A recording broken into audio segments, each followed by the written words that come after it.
Sai's handler stood by intently, watching over her hunter as the sound of a beating was heard in the background.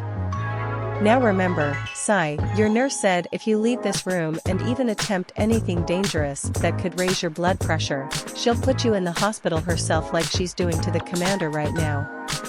She warned her partner as the commander's cries of pain continued in the distance. Many of the cast were quick to chuckle at the commander's misfortune. It's about time he got what's coming to him, Emerald said. Yeah. She may be a woman, but that nurse has a lot of balls to threaten a patient like Sai. Not to mention, beat up the commander, Yang said, quite impressed by the nurse. Right. You've got to be a different level of brave to take a swing at your boss. And even crazier than that to straight up beat the tar out of him. Pro agreed. Yeah. We could definitely use more health professionals like that. I hope they pay her well, Coco said. Sai, meanwhile, was sat outside on a log bench, feeding a large marlin and a creature similar to an oarfish, shuddering at the sounds of the beatdown. Don't worry, I have no plans of defying that woman anytime soon. I'll leave the hunting to someone who's not on the verge of a heart attack for a while. You know, have him do the hunting part while I cover the information. That's teamwork right there. Ooh. And that's perfect for the monster we should cover, he assured her as he continued to feed his fish, all while the sound of the commander being beaten could still be heard. Another monster, with emphasis on teamwork. Do you think it could be as bad as Guanzormu? Ironwood asked. I sincerely hope not. Still, there are quite a few pack animals in nature that range from low to the middle of the food chain. Perhaps these rank somewhere on that scale, Ashbin said hopefully. Agreed. Relying on the numbers of a pack likely means that they are too weak to handle large threats on their own. That means they should be easy enough to handle as individuals, Winter added. But some were still stuck on the fact that the nurse was brutalizing the commander off-screen. Man, she's really beating the commander bad. I bet she'd be a great hunter, RWBY said. Maybe, but aren't nurses supposed to take a Hippocratic oath not to harm patients? Velvet asked. Actually, Miss Scarlatina, the Hippocratic oath only applies to doctors. Nurses have no such oath. Although some may make a similar pledge during their graduation speech, Glinda explained. A black screen was briefly shown before the word teamwork appeared on the screen, with its definition listed directly below it. Teamwork, the combined action of a group of people, especially when effective and efficient. Since the earliest days of man, we have found working as a group makes matters that seemed impossible as individuals seem like child's play in comparison. But while humanity has learned this concept well, it has existed in the animal kingdom even longer, before the age of man had even begun. Many creatures in nature live in groups and work together to survive, from numerous prey animals living in herds to watch each other's backs or fight off predators, while predators often hunt in packs to bring down prey many times their size they would be utterly outmatched by otherwise.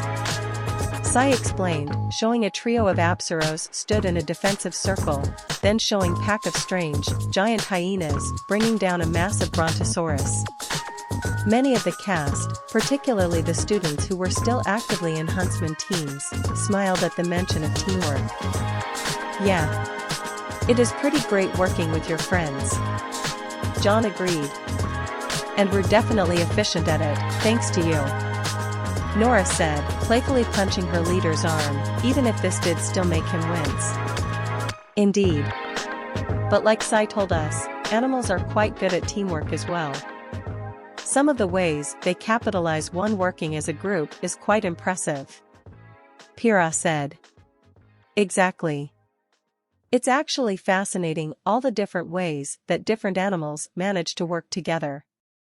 Especially ones like orcas or hyenas. Ren agreed.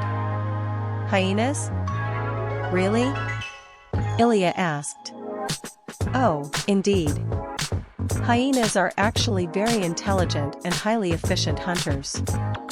In fact, what hyenas are often depicted as little more than scavengers, they have a higher success rate when hunting than even lions do, to the point lions actually try to steal food from them. It is one of the biggest criticisms of the Leo ruler about how inaccurately they represented hyenas. Penny answered. 1, 2. A younger silver-haired huntress with an insect glaive was shown in the volcanic hollow, facing a pack of RWBY and their drone. And, of course, this concept is not lost on monsters either. But while some monsters live in packs and work well together, none embody teamwork quite as much as the Izuchi.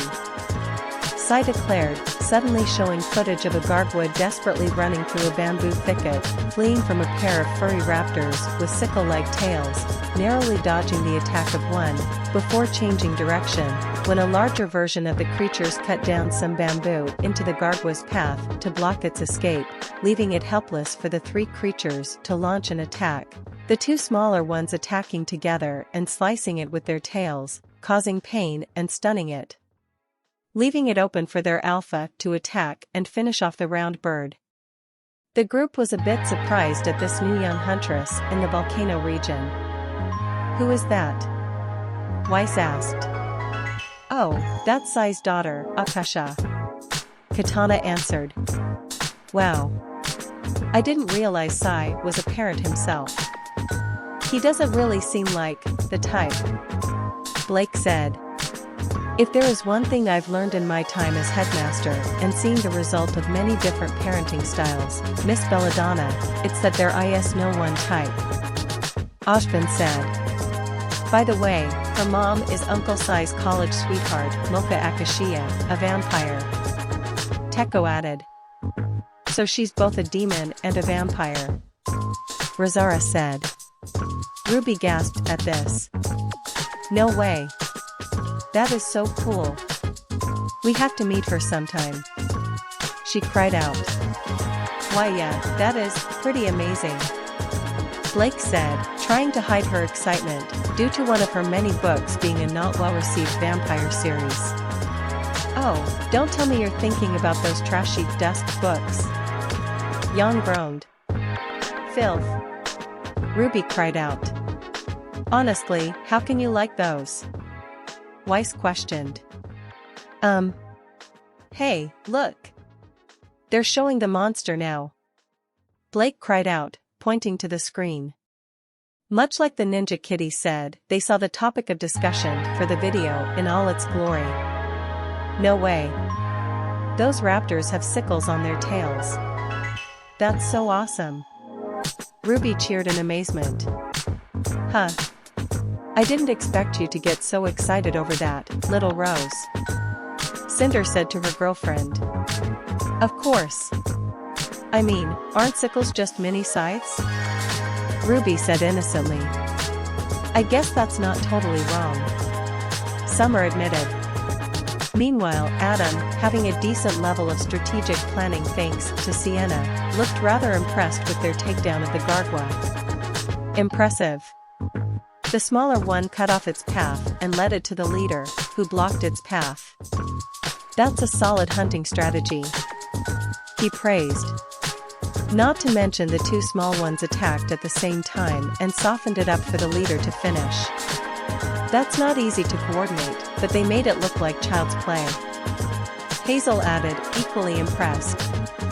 A hunter wielding a sword and shield was fighting a trio of the smaller raptors alongside his Calico and Palamute. A relatively common sight in the shrine ruins near the village of Camera, while occasionally found near the Frostislanda, they are the standard small raptor-like bird wyverns of the Geno region, similar to other small bird wyverns like Velocipri and Jaggies.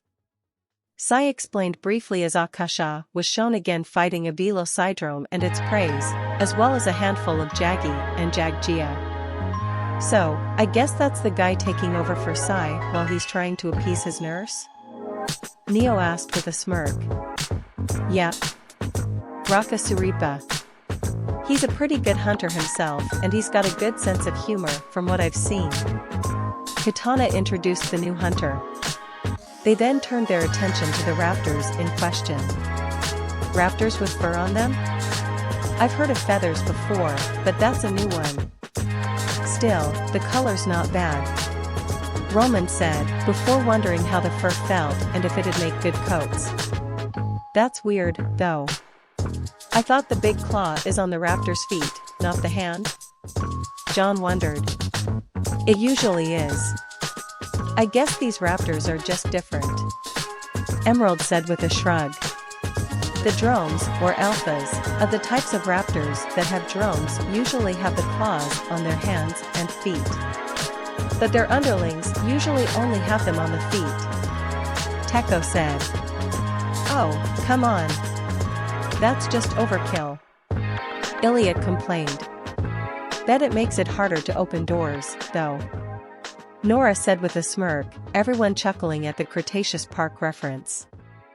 Rakasuripa was shown fighting the Izuchi again. And just like those two, they have the standard attacks you might expect from such raptor-like creatures. They pounce, they bite, and they claw at you.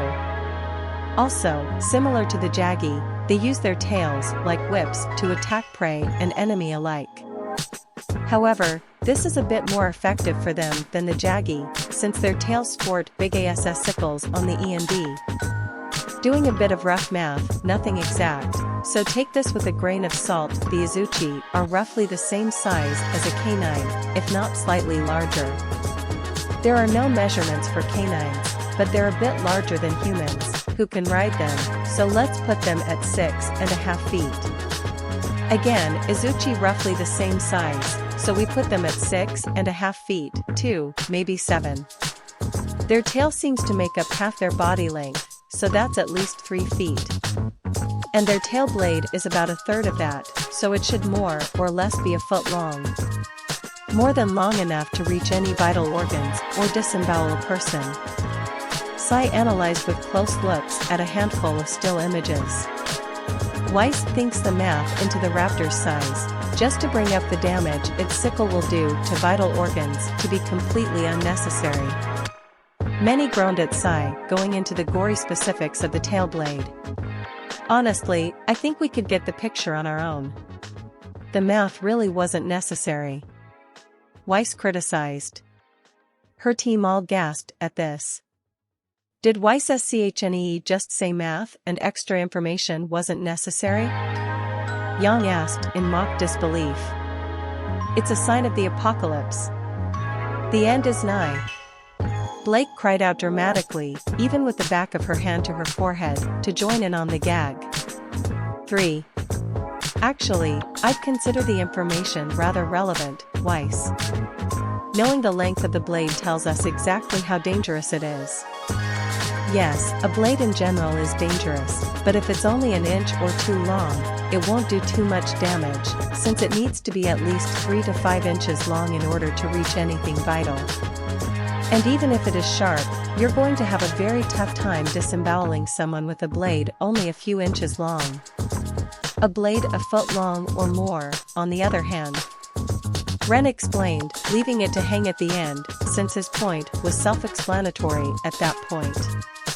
Wow. I thought Miss Top of our class would have known that. Maybe you're losing your edge, Coco teased, to which Weiss gasped in offense. The hunter and his animal companions continued to face the tiny terrors. And they are also capable of somehow storing rocks and pebbles in their stomach, then regurgitating them at hunters as high-speed projectiles. Yes, you heard right. They puke rocks at you as projectiles. This doesn't afflict any ailments on the target, but come on, that's gross. Sai added one more point to the creature's list of abilities as one indeed launched a small cluster of rocks from its mouth to hit Raka's palico, another one using this attack on Raka himself as his back was turned, prompting him to turn around and attack the creature responsible. You. That's disgusting, Weiss shrieked. I have to agree. They aren't nearly as interesting as we first believed. Pyrrha agreed. It may be rather revolting, but it is a surprise their enemy wouldn't be expecting, so it would likely catch them off guard and likely do significant damage. Winter pointed out. In addition to being highly unsanitary, vomit still contains stomach acid, so its pH balance is rather acidic. So while it won't melt anyone, it would likely burn a significant amount. Penny noted. Along with, being blasted by a rock. Seriously, that stuff came out like a cannon. Roman explained. Raka was now looking down the sights of a camera to view a much larger version of the Izuchi. And, of course, like the Velocipede with their drone or Jaggi with their great Jaggi, the Izuchi are also led by a larger and stronger alpha, the Great Izuchi. Much like the drones and greats of other species, the Great Izuchi is basically just like one of its underlings, just a good bit bigger and stronger. Which also means a bigger tail blade. And it does all the same attacks, it still rushes in and swipes at you with its claws, still pukes rocks at you and, much like its underlings, it will swipe its bladed tail at you. But while the little Izuchi were already quite agile and dexterous, capable of doing backflips while swinging their tails, the Great Izuchi is even more so, capable of doing double backflips for greater range and extra damage from extra momentum.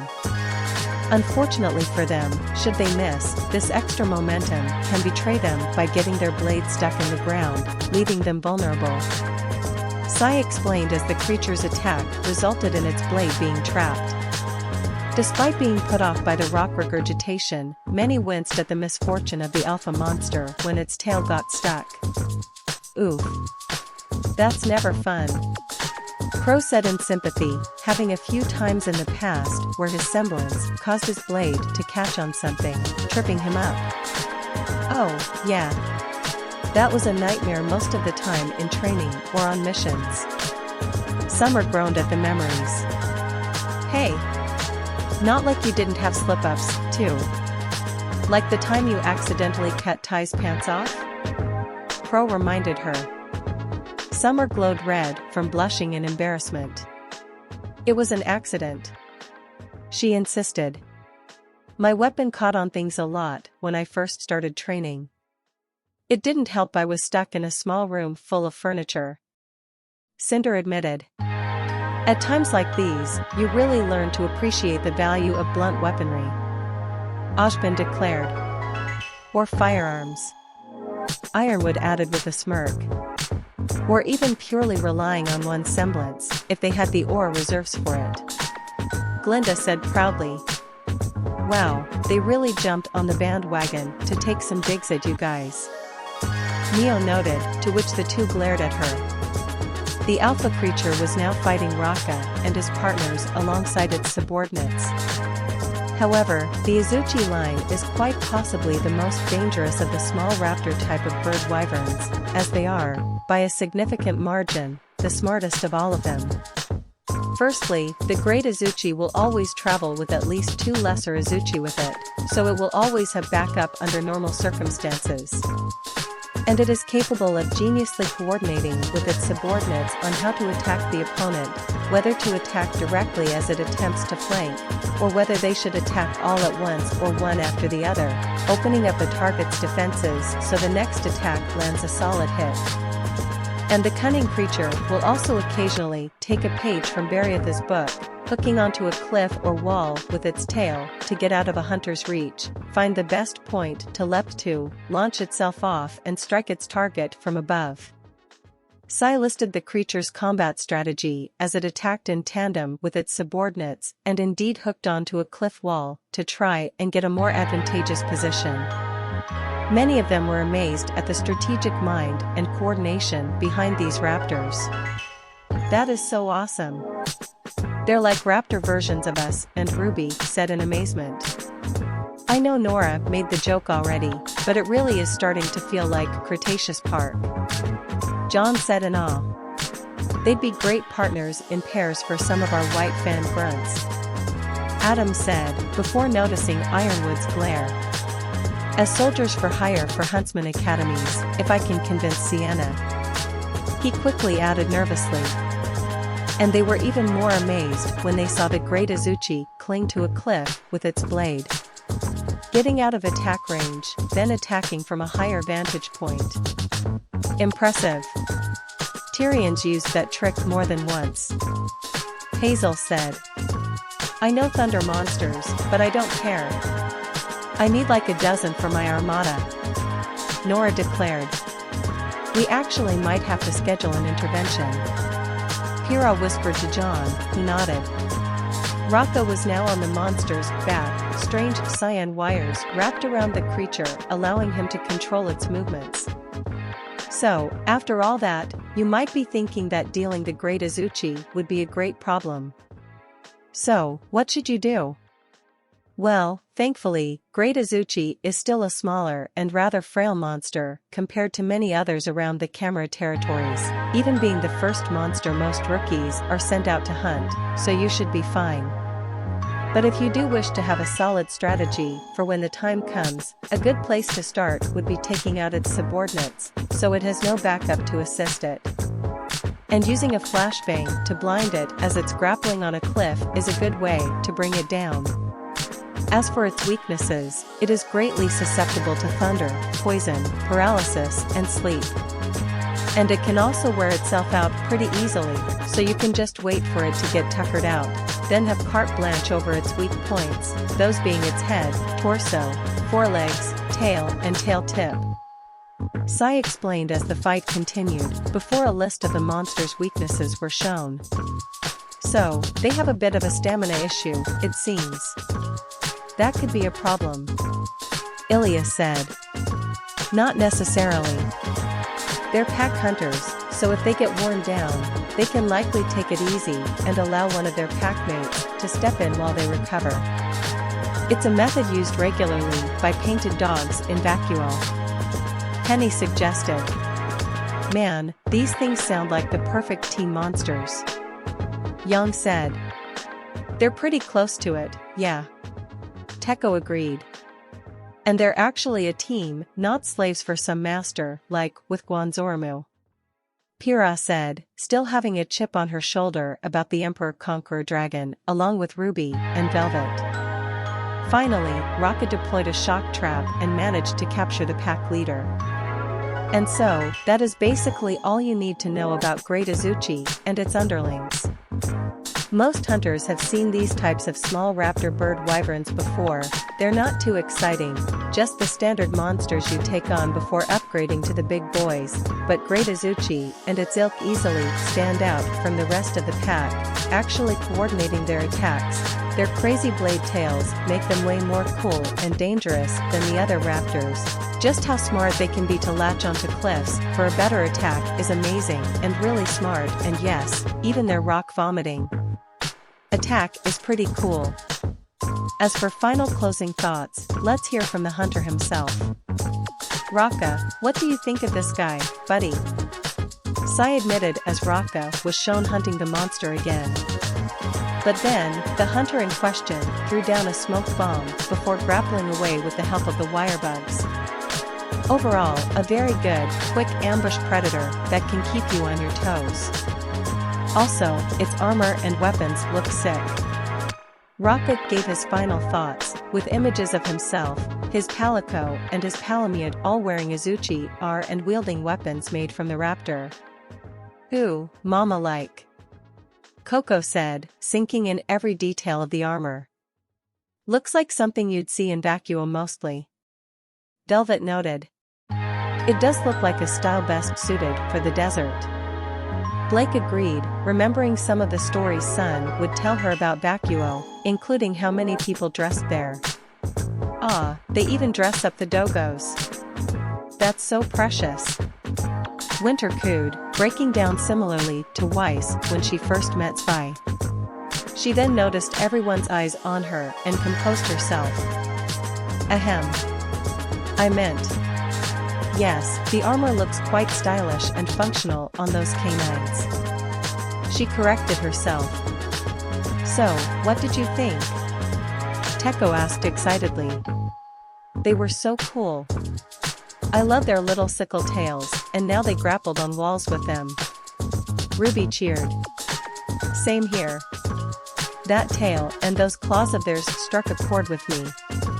Could have done without the rock vomit, though. That brought back some bad drinking memories. Crow said.